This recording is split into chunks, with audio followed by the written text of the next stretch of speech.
ជំរាបសួរអតិថិជនទាំងអស់គ្នាថ្ងៃនេះវណ្ណមី Express យើងខ្ញុំចង់មកបង្ហាញបងប្អូនជាមួយនឹងអីវ៉ាន់ដែលនាំចូលពីក្រៅប្រទេសមកកាន់ប្រទេសកម្ពុជាសម្រាប់អីវ៉ាន់នាំចូលពីក្រៅប្រទេសយើងមានច្រើនប្រទេសដូចជាប៉ែកអាស៊ីមានដូចជាជប៉ុនម៉ាឡេស៊ីសិង្ហបុរីវៀតណាមនិងប៉ែកខាងអឺរ៉ុបរួមទាំងសហរដ្ឋអាមេរិកនិងញូហ្សេឡង់ផងដែរហើយជាក់ស្ដែងទាំងនេះគឺជាអីវ៉ាន់ដែលទើបតែនាំចូលពីប្រទេសជប៉ុនមកកាន់ប្រទេសកម្ពុជាគឺយើងដឹកតាមរយៈជើងយន្តហោះហើយសម្រាប់រយៈពេលវិញគឺត្រឹមតែ7ទៅ9ថ្ងៃតែប៉ុណ្ណោះប៉ុន្តែខាងប្អូនមិនរាប់បញ្ចូលជាមួយនឹងថ្ងៃអាសៅរ៍ថ្ងៃអាទិត្យឬថ្ងៃបុណ្យជាតិឈប់សម្រាកទេណាបងហើយដែលសំខាន់នោះអីវ៉ាន់នាំចូលទាំងអស់នឹងដែរគឺយើងអាចផ្គត់គីឡូចូលគ្នាបានមិនថាបងក៏មកអីវ៉ាន់ខុសថ្ងៃគ្នា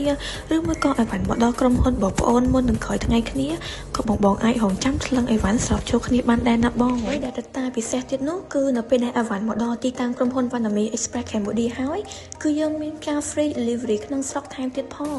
គឺយើងនឹងដឹកពីទីតាំងក្រុមហ៊ុនទៅដល់ផ្ទះអតិថិជនដែលនៅក្នុងក្រុងភ្នំពេញតែម្ដងតោះនៅចាំអីទៀតបងបញ្ញាប់ឡើងបើសិនជាបងចាប់អារម្មណ៍ចង់ផ្ញើអីវ៉ាន់ឬក៏ចង់ទិញទំនិញតាម website